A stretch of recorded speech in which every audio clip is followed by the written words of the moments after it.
강하고 담대하라는 제목으로 말씀을 나누겠습니다. 기도하겠습니다. 먼저 하나님 아버지 감사합니다. 이 땅을 살아가는 데 있어서 오늘 여호수아에 있는 말씀처럼 사실은 삶이 좀 두렵고 떨릴 수도 있지만 이 말씀처럼 강하고 담대하게 살아갈 수 있는 하나님 백성으로의 삶을 살아갈 수 있게 도와주셔서 새 땅에 대한 소망을 갖게 하시며 또한 우리 교회가 새로 리모델링 된 이후에 새 공간에서 이런 강하고 담대한 마음으로 여호수아와 그의 백성들처럼 하나님의 말씀에 그렇게 믿음으로 반응하는 우리 모든 지체들 되게 인도해 주옵소서.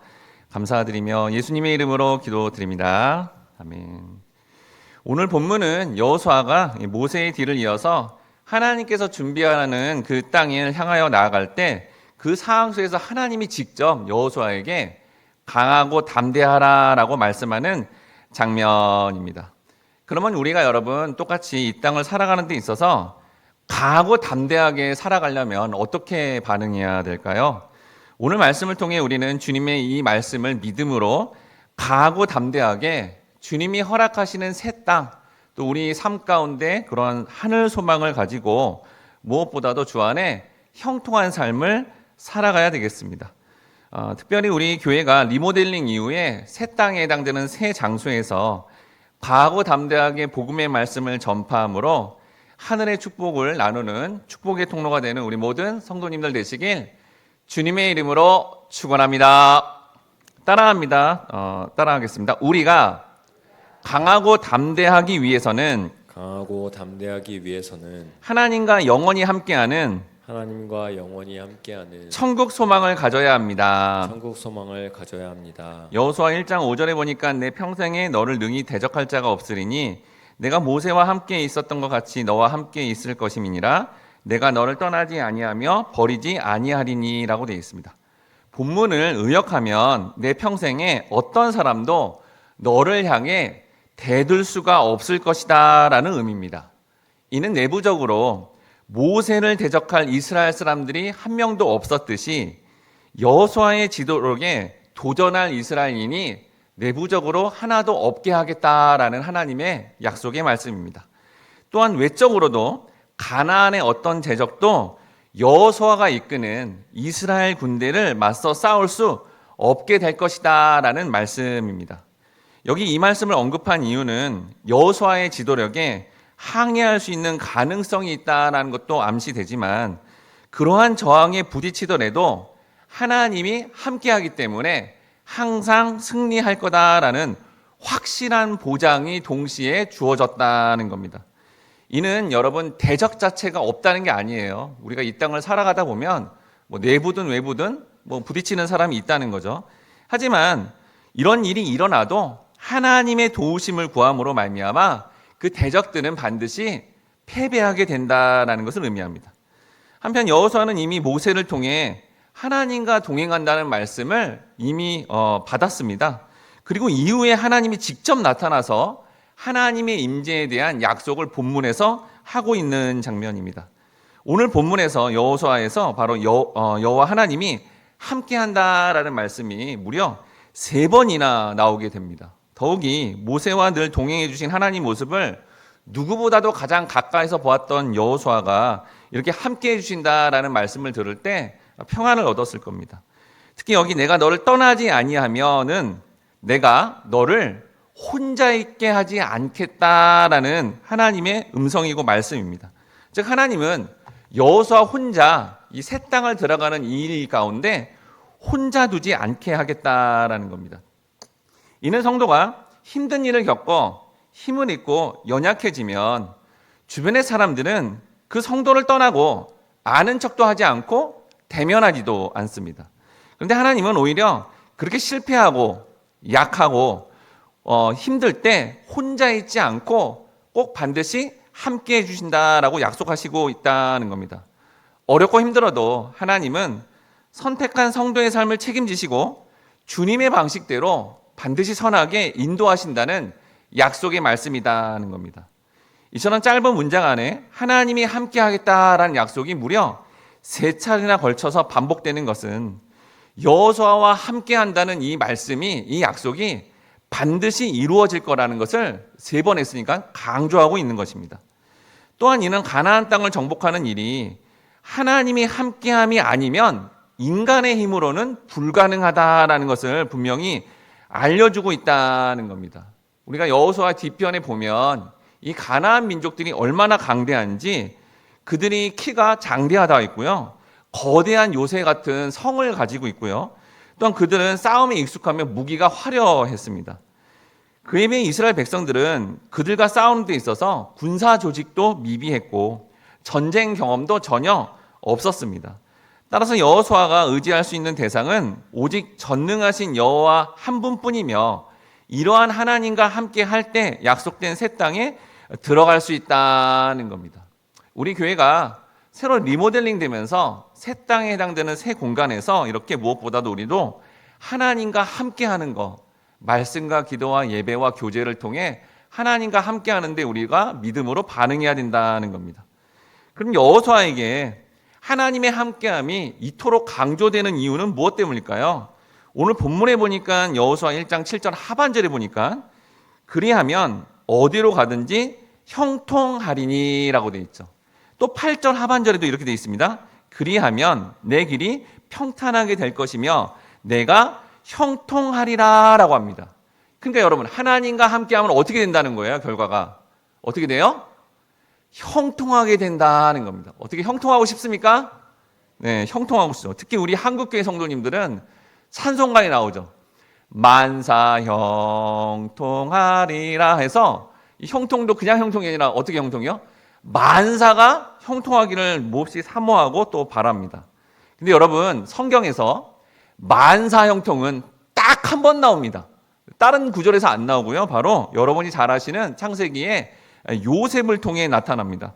창세기 39장 23절 말씀인데요. 네, 우리도 만사 형통하기를 바라는 마음으로 같이 읽겠습니다. 시작. 간수장은 그의 손에 맡긴 것을 무엇이든지 살펴보지 아니하였으니 이는 여호와께서 요셉과 함께 하심이라. 여호와께서 그를 범사에 형통하게 하셨더라. 여기 여러분 요셉이 억울하게 감옥에 갔어요. 이게 무슨 만사 형통입니까? 근데 만사 형통하다는 거예요. 감옥에 갔는데. 왜요? 하나님이 함께하고 있기 때문이다라는 겁니다. 여기 나오는 말씀에 범사의 형통이라 되어 있잖아요. 이게 만사 형통이에요. 성경에서 여기에서만 한 번 나옵니다. 그러니까 하나님이 함께하는데 요셉 같은 경우에 어떤 경우예요? 감옥에 있는 거예요. 그렇지만 이게 영적으로는 하나님과 함께하고 있기 때문에 만사 형통이다라고 그렇게 선언되어 있다는 겁니다. 왜 이게 만사 형통이 되죠? 하나님이 요셉을 향한 목적이 있었어요. 왜요? 이렇게 왕을 만나야 되죠. 근데 이렇게 신분이 낮은 자가 어떻게 왕을 만납니까? 그런데 어딜 가요? 왕의 지하 감옥에 가고 거기서 왕의 고관을 만날 수 있는 기회를 얻어서 결국은 하나님의 뜻대로 총리가 되는 과정으로 가고 있으니까 이게 뭐예요? 만사 형통이다는 겁니다. 즉 만사 형통의 비결은 하나님과 함께함에 있다는 것을 분명하게 알려주고 있다는 겁니다. 이렇게 하나님과 함께한 자는 다음과 같이 살게 됩니다. 여호수아 1장 6절에 보니까 가고 담대하라. 너는 내가 그들의 조상에게 맹세하여 그들에게 주리라 한 땅을 이 백성에게 차지하게 하리라 라고 되어 있습니다. 가나안 정복의 주역으로 부름받은 여호수아를 향해 하나님이 가장 중요하게 여기는 권면의 내용이 뭐예요? 강하고 담대하라 라고 되어 있어요. 그런데 이게 아까 하나님과 함께함도 계속 나오듯이 바로 9절까지 총 몇 번 나오냐면 3번이나 나옵니다. 강하고 담대하라, 강하고 담대하라, 강하고 담대하라. 3중적 반복을 통해 하나님은 지금 여호수아에게 권면한 내용이 가나안 정복 전쟁을 앞두고 그에게 절대적으로 요구되는 자세가 강하고 담대함이다라는 것을 우리는 알 수 있다는 겁니다. 이로보건대 세상에 대해서 영적 전투를 치러하며 살아야 되는 그리스도인에게 마음속에 일어나는 두려움을 없애고 담대히 싸움에 임하게 될 수 있는 유일한 방법은 오직 하나님의 말씀을 믿는 것밖에 없다는 것을 알 수 있다는 겁니다. 그럼 여러분 하나님이 왜 3번씩이나 마음을 강하고 담대하게 하라라고 이렇게 명령을 왜 이렇게 강력하게 강조하면서 주실까요? 여호수아 1장 6절 하반절에 보니까 왜 마음이 강하고 담대해야 되는지 나와요. 그들에게 주리라 한 땅을 이 백성에게 차지하게 하리라라고 되어 있습니다. 즉 우리가 마음을 강하고 담대해야 되는 그 이유가 뭐라는 겁니까? 바로 하나님이 약속한 가나안 땅을 기업으로 갖는 데 있어서 이 마음이 반드시 필요하다는 겁니다. 그럼 여호수아와 이스라엘 백성들이 차지하게 되는 그 땅은 영적으로 무엇을 의미하기 때문에 이렇게 강하고 담대해야 한다고 여러 차례 말씀하실까요? 창세기 13장 15절 말씀인데요. 이 말씀을 잘 봐야 돼요, 여러분. 자, 같이 읽어보도록 하겠습니다. 시작. 보이는 땅을 내가 너와 내 자손에게 주리니 영원히 이르리라. 여러분, 하나님이 여기 보세요. 이스라엘 백성에게 땅을 주는데, 땅을 준다 그러죠. 어떻게 주신다고 돼 있어요? 뒤에 보니까 영원히 이르리라. 여러분, 땅을 영원히 소유할 수 있어요? 안 되잖아요. 근데 이 땅이 뭐라는 거예요? 영원히 이루리라라고 돼 있다는 겁니다. 여러분, 우리가 잘 아는 믿음의 조상인 아브라함에게 하나님이 갈대아 우르를 떠나 약속한 땅을 준다 했을 때 그걸 읽으면 와, 가나안에 아주 넓은 땅을 주시나 보다라는 생각을 합니다. 그렇지만 여러분, 창세기에서 아브라함이 그 약속대로 받은 땅은 무슨 땅밖에 없죠? 딱 조그만 땅 하나 얻었어요. 무슨 땅이냐면요, 바로 자기 아내 사라의 무덤입니다. 막벨라 굴, 즉 죽은 자의 땅을 받았다는 겁니다. 그러니까 지금 땅을 약속하지만 그 땅은 영원에 이르고 죽은 자의 땅인 하나님의 약속으로만 주어지는, 그 약속을 믿음으로만 주어지는 어떤 땅이라는 거예요? 영원한 천국을 의미한다는 겁니다. 이처럼 하나님이 선택한 하나님 백성에게 현재적인 하나님 나라의 풍성함 뿐만 아니라 미래의 천국에 대한 소망을 확실히 주시는 것이다는 겁니다. 여러분, 왜 이렇게 해석을 해야 될까요? 여기 아까 창세기 여러분 13장 15절에 보니까 너와 내 자손이라고 되어 있어요. 한국말로는 너와 내 자손 되어 있죠? 근데 이 자손이 지금 히브리 말로 제라입니다. 제라. 여러분, 히브리 말로 이 자손, 아들 할 때 이게 만약에 제라가 되잖아요. 제라는 씨인데 이 씨, 제라는 누구를 의미하냐면 바로 아브라함의 자손 예수 그리스도를 의미합니다. 마태복음 1장 1절에 아브라함의 자손 예수 그리스도, 그 제라가 바로 예수님을 의미하는 것이며, 우리가 여러분 천국에 어떻게 갈 수 있죠? 그 예수님을 믿음으로 간다. 그 시인 예수님을 통해서 영원한 천국을 준다는 겁니다. 사실 여러분, 아브라함이 받은 그 땅은 역사적으로 보면 바벨론, 페르시아, 헬라 등 열강에 의해서 이미 점령을 당했고요. 로마에 의해서 점령이 당했고, 이후에 AD 70년에 로마에서 완전히 정복되고, 그리고 그 이후에 1948년 이스라엘이 독립하기 전까지 그게 하나님 약속한 진짜 부동산 땅이었다면 차지해야 되잖아요. 차지하지 못했습니다. 이스라엘 백성들이. 이후에 그렇게 받았다는 거죠. 실질적으로는 이방인의 땅이었다는 겁니다. 그러니까 여러분, 우리가 구약에 나오는 이 땅이 부동산의 땅이라기보다는 믿음으로 주어지는 영원한 천국인데, 이 천국에 임하기 위해 어떤 마음을 가져야 돼요? 강하고 담대해야 된다는 겁니다. 즉 우리가 이 땅에서 마음을 강하고 담대하게 살아가려면 하나님이 약속하신 천국을 확신해야 된다는 거예요.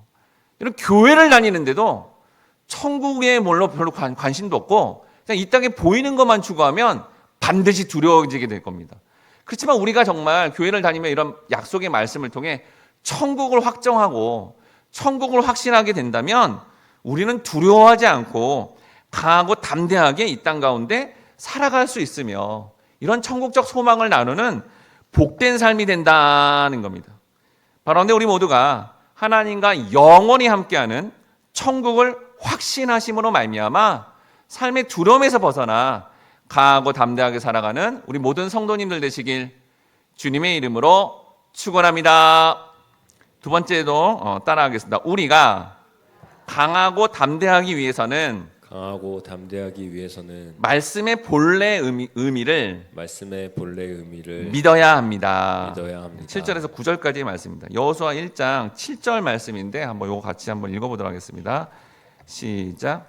오직 강하고 극히 담대하여 나의 종 모세가 내게 명령한 그 율법을 다 지켜 행하고 우러나 좌로나 치우치지 말라. 그리하면 어디로 가든지 형통하리니. 자, 하나님이 앞전에서는 강하고 담대하라라고 했죠. 근데 이게 3번 나온다 그랬잖아요. 근데 이게 그냥 강하고 담대하가 아니라 점층적으로 강조하고 있습니다. 6절에 비해 7절에서는 강하고 담대한 앞에 무슨 부사가 붙어요? 오직 강하고 극히 담대히라는 단어가 들어가서 이 명령을 더욱더 강조하고 있다는 겁니다. 본절에서 강하고 담대해야 된다. 우리 6절에서 왜 이렇게 해야 된다고 말씀을 들었죠? 천국을 얻기 위해서, 천국을 확신하기 위해서 어떻게 해요? 강하고 담대하라라고 했죠. 근데 여러분 7절에서 하나님이 강하고 담대하는 이유를 하나 더 얘기하시는데 이 7절의 내용이 너무 충격적이에요. 사실은. 여러분 강하고 담대하라 이러면 언제 강하고 담대해야 되죠? 우리 생각에는 가나안의 저기 적들과 싸울 때 강하고 담대해야 되나 보다. 세상 사람들과 뭔가 싸울 때 강하고 담대하게 나가야 되나 보다 라고 생각되죠. 여러분 근데 말씀을 잘 보면 강하고 담대해야 되는 그 이유가 첫 번째는 천국에 들어가기 위함이고 두 번째는 놀랍게도 강하고 담대해야 되는 이유가 아까 여러분 7절 제가 읽으라 그랬죠. 왜 강하고 담대해야 돼요? 바로 하나님의 말씀을 지키고 행하는 데 있어 뭐가 필요해요? 강하고 담대하라는 거예요. 끝입니다. 적들 얘기는 안 나와요. 놀랍게도. 강하고 담대해야 되는 이유가 첫 번째는 천국 때문이고 두 번째가 뭐라고요?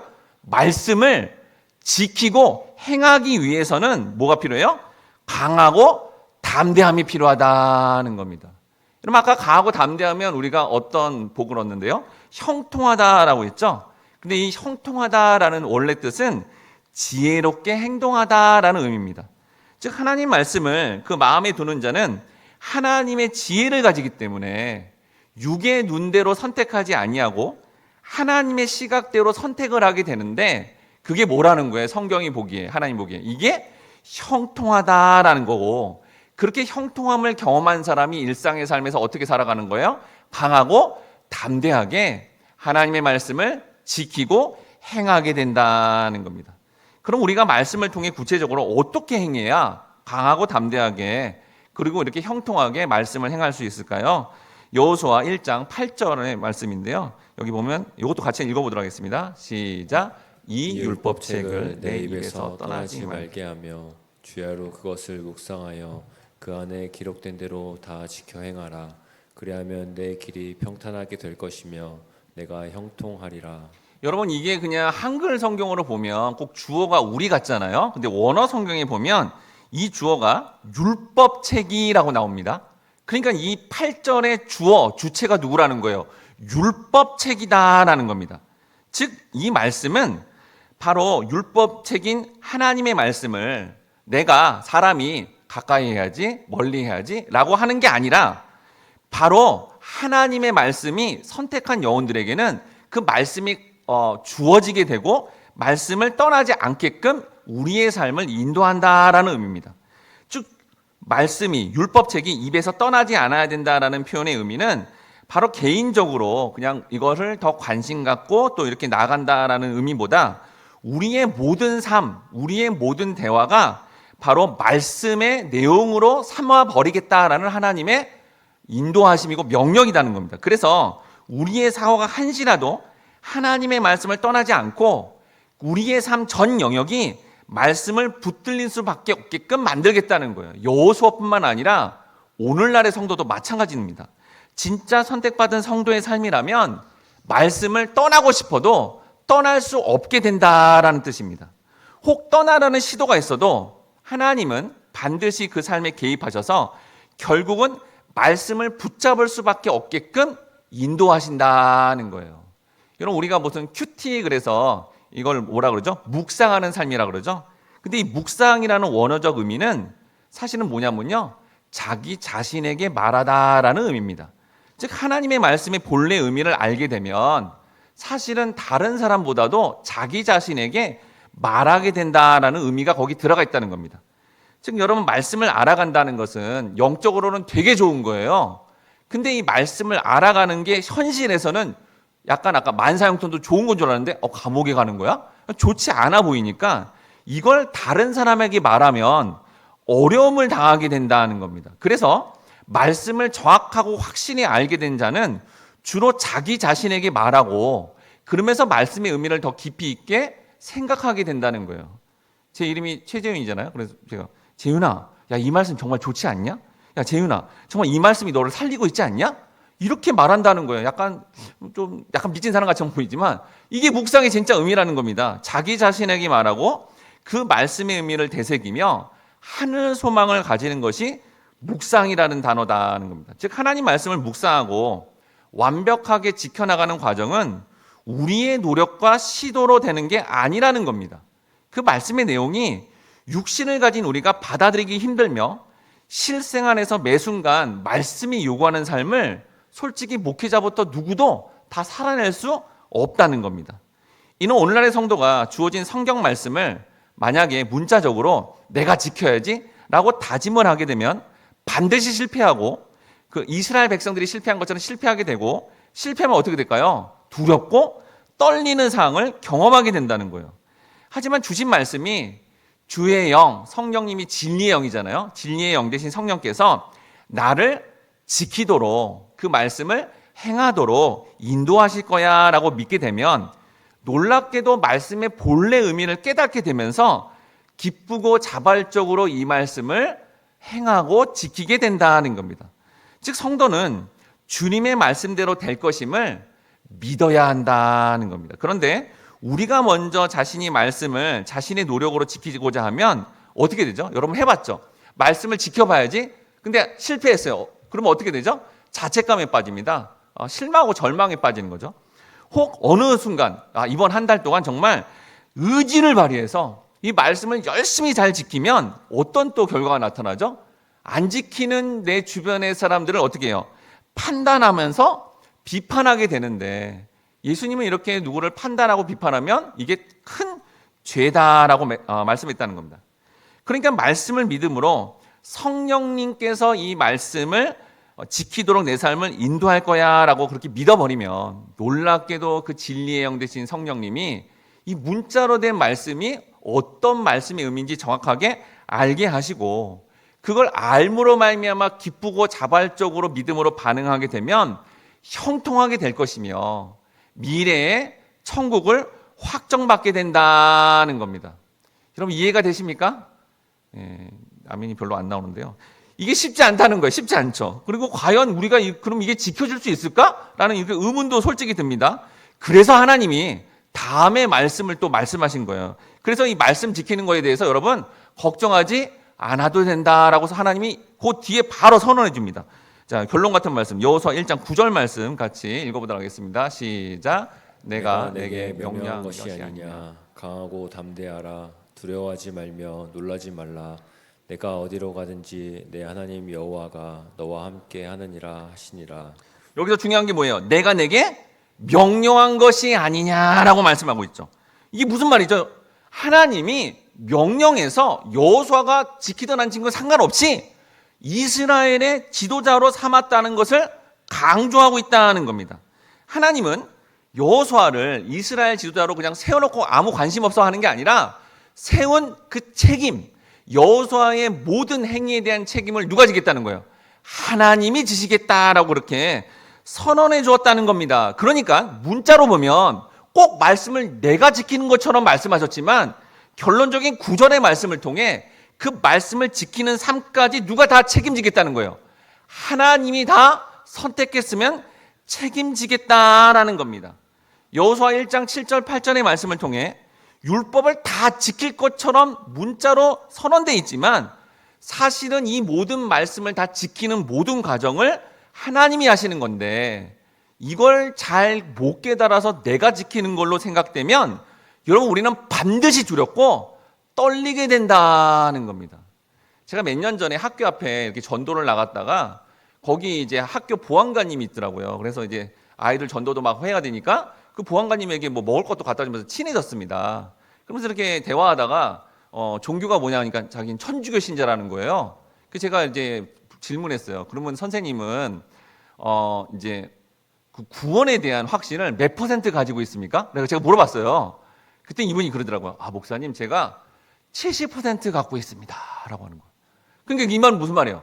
30% 지옥 갈 가능성이 늘 있다는 거죠. 마음이 어떨까요? 늘 두렵고 떨립니다. 왜요? 천주교는 자기의 행함으로 천국가야 된다고 하니까 이 행함에 얼마나 이게 다 다 충족시키지 못하잖아요. 그러니까 늘 두렵고 떨릴 수밖에 없다는 거를 직접 들으면서 야, 이게 참 복음이 안 들어가면 이게 참 쉽지 않겠구나라는 생각을 했습니다. 여러분 이슬람의 경우에 이슬람 저쪽 중동이나 이런 쪽에 이슬람 믿고 있잖아요. 이슬람 경우에 100% 구원받는 방법이 두 가지가 있대요. 첫 번째는 모스크를 지으면 된대요. 그 모스크 있죠, 여러분. 이 회당 이런 거 얼마나 들까요? 엄청나게 돈이 많이 들겠죠. 그거 지어놓으면 100% 천국이래요. 그 다음에 두 번째 100% 천국은 뭐냐면 그래서 이들이 이렇게 하는 건데 자살, 즉 그 신을 위해 죽음을 맞이하면 그런 걸 하면 이게 100%랍니다. 근데 그건 아주 소수 아닙니까? 그러니까 대부분의 이슬람 사람들은 어떤 거예요? 계명을 지킨다고 하지만 언제든지 자기는 지옥 갈 수 있기 때문에 늘 두려움을 안고 살아갈 수 없고 그 종교는 그걸 가지고 그거를 이용한다라는 거죠. 근데 여러분 우리가 이걸 여호수아 말씀을 문자적으로 보면 마치 그렇게 얘기하는 것 같아요. 다 지켜라 이렇게 얘기하는 것 같아요. 그렇지만 이 말씀을 정확하게 깨닫게 되면 이거 내가 지키는 게 아니라 지킬 수 있는 존재로 만들어 주시고 이 말씀의 본래 의미를 깨닫게 함으로 말미암아 우리의 현실 속에 미래적 상황 속에 근원적인 두려움에서 벗어나게 하시는 거구나. 하나님이 여호수아 세운 게 딸랑 세운 게 아니라 다 책임지듯이 나의 삶도 말씀을 지키라고 하지만 이 말씀을 지키는 존재로 만들어 가시는 거구나 라는 이 말씀을 여러분 믿게 되면 우리는 근원적인 두려움에서 벗어나 가고 담대하게 살아감으로 말미암아 그 형통함과 천국을 확정짓는다는 겁니다. 그러면 구체적으로 어떠한 하나님 말씀을 우리가 믿으면 이런 두려움 없이 강하고 담대하게 살아갈 수 있을까요? 이것도 아주 중요한 말씀인데요. 로마서 11장 35절에서 36절 말씀인데 이게 왜 중요하냐면요. 여러분 우리 서한교회는 장로교 합동측에 속해 있는데 장로교 합동측은 이 말씀 구절로 세워진 교단입니다. 그러니까 이 말씀을 알아야 되겠죠. 자, 요거 로마서 11장 35절 36절 말씀 같이 읽겠습니다. 시작. 누가 주께 먼저 드려서 갚으심을 받겠느냐. 이는 만물이 주에게서 나오고 주로 말미암고 주에게로 돌아감이라. 그에게 영광이 세세에 있을지어다. 여러분 여기 말씀해 보세요. 누가 주께 먼저 드려서 갚으심을 받겠느냐. 무슨 말이에요? 우리의 행위로는 안 된다는 거예요. 아무리 행함으로 그렇게 주님께 갚으려고 해도 아무 소용이 없다는 겁니다. 안 된다는 겁니다. 그런데 우리의 삶에 뭐예요? 주에게서 나오고 뭐예요? 삶의 원인은 다 어디서 오는 거예요? 주에게서 나온대요. 지금 현재적으로 삶을 인도하시는 분이 누구라는 거예요? 주님이 인도한다는 거죠. 그리고 마지막에 미래 주께로 돌아가는 것도 뭐라는 거예요? 다 주님이 하신다. 여러분 이 말씀 믿습니까? 믿는 순간 두렵지 않는 겁니다. 내 삶의 원인 지금 현재 미래까지도 다 주님이 주관하시는 거구나. 여러분 이게 우리 교단의 근거 말씀이라니까요. 이걸 개혁주의라고 하는데 모든 걸 주님이 주관하시고 이렇게 통치하신다는 걸 믿는 순간 삶의 두려움이요, 염려요, 불안이요 이게 사라지고 주님이 하신 일을 어떻게 해요? 기대하게 된다는 겁니다. 특별히 로마서 말씀과 더불어 아래의 말씀을 또 믿으면 우리는 강하고 담대하게 살아갑니다. 에베소 1장 4절 상반절에 보니까 곧 창세 전에 그리스도 안에서 우리를 택하사. 그러면 인간은 가장 큰 한계를 느끼는 게 돈이 아니라 시간입니다. 시간이 확 단축되고 시간이 확 앞당겨지면 우린 죽는 거잖아요. 시간의 한계를 누려요. 한계를 겪을 수밖에 없어요. 그런데 하나님 뭐라 그래요? 창세 전에 시간이 있기도 전에 우리를 택했다는 거예요. 여러분 믿습니까? 이걸 믿으면 시간이 있기도 전에 우리를 택하사 구원하신 거구나 라는 믿음이 생기는 거죠. 이걸 신학적으로 뭐라 그러죠? 하나님의 예정이라고 합니다. 인간은 우연히 존재하는 게 아니라 하나님의 구원이 이미 창세 전에 선택되고 완료됐다는 거예요. 믿어지지 않죠, 우리는 솔직히. 근데 말씀이 이렇게 선언하고 있는 거예요. 이미 선택받은 거구나 우리가 라는 걸 믿게 되면 우리는 어떻게 돼요? 그 뒤에가 이루어져요. 에베소 1장 4절 하반절을 보니까 우리로 사랑 안에서 그 앞에서 거룩하고 흠이 없게 하시려고. 봐요. 노력과 행위로 흠이 없고 거룩하게 되는 게 아니라 이게 어떻게 이루어진다고요? 창세 전에 하나님의 선택을 통해 이루어지는 거구나. 내 노력과 타종교처럼 무슨 행함으로 이렇게 되는 게 아니라 하나님이 나를 창세 전에 선택했다는 말씀을 제대로 알게 되면 난 이미 구원받은 존재구나. 그래서 우리가 이 땅 가운데 거룩한 상태로 만들어지고 있는 거구나 라는 이 말씀을 믿게 된다면 우리는 이 자체로 두려워하지 않고 강하고 담대한 삶을 살아가게 된다는 겁니다. 그런데 성도인데도 이러한 말씀을 잊고 주어진 삶에 환경적 조건이나 관계의 상처나 개인적인 연약함 때문에 이렇게 걱정하게 된다면 이런 두려움과 불안을 느낄 수밖에 없다는 거예요. 그때 우리는 로마서의 말씀을 통해 이 모든 사항은 주님이 허락하신 거구나. 그리고 지금도 주관하시는 거구나. 주께로 돌아가도록 내 삶을 인도하시겠구나 라는 말씀을 어떻게 해요? 믿게 되면 그 두려움은 사라지고 담대하게 살아가게 되는 겁니다. 또한 우리에게 주어진 삶이 정말 놀랍게도 창세전에 이미 허락하신 것이고 그 과정을 통해 나를 거룩하게 만들기 위한 에베소서의 말씀을 믿어버리면 우리는 강하고 담대하게 살아가게 된다는 겁니다. 본문에서 하나님이 여호수아에게 그 모든 율법을 지키라라고 말씀하셨지만 결국 그 모든 것은 하나님이 다 이루시고 그 지도자의 자리까지 다 책임진다는 이 말씀을 제대로 알게 될 때 여호수아는 강하고 담대하게 나갈 수 있었습니다. 또한 여호수아가 하나님과 함께함으로 하늘 소망인 천국을 확신하게 될 때 강하고 담대하게 나아갈 수 있었습니다. 우리는 매일 보이지 않지만 실제로 살아계시며 우리와 함께 하시는 그 하나님을 믿음으로 말미암아 실제로 주신 약속의 말씀을 믿음으로 천국의 소망을 가지고 두려워하지 않고 아무것도 두려워하지 않고 강하고 담대하게 살아가야 되겠습니다. 우리 시간에 주의 찬양 아무것도 두려워 말라 함께 찬양하면서 날마다 두려운 상황에서도 천국 소망을 가지고 약속의 말씀을 믿음으로 말미암아 강하고 담대하게 살아가기를 함께 다짐하며 날마다 우리가 겪을 수밖에 없는 염려, 근심, 두려움에서 벗어나 하나님이 허락하시는 이 놀라운 강하고 담대함을 통해 약속의 말씀처럼 오늘 주어진 약속의 말씀이죠. 형통하게 되리라. 함께함으로 천국을 확정받으리라. 말씀을 네가 반드시 다 행하게 되리라 라는 그러한 소망으로 살아가기를 다짐하는 마음으로 함께 같이 이 시간 찬양하도록 하겠습니다. 아무것도 두려워 말라. 주 나의 하나님이 지켜주시네. 놀라지 마라. 겁내지 마라. 주님 나를 가슴에 손을 대고 아무것도 두려워 말라.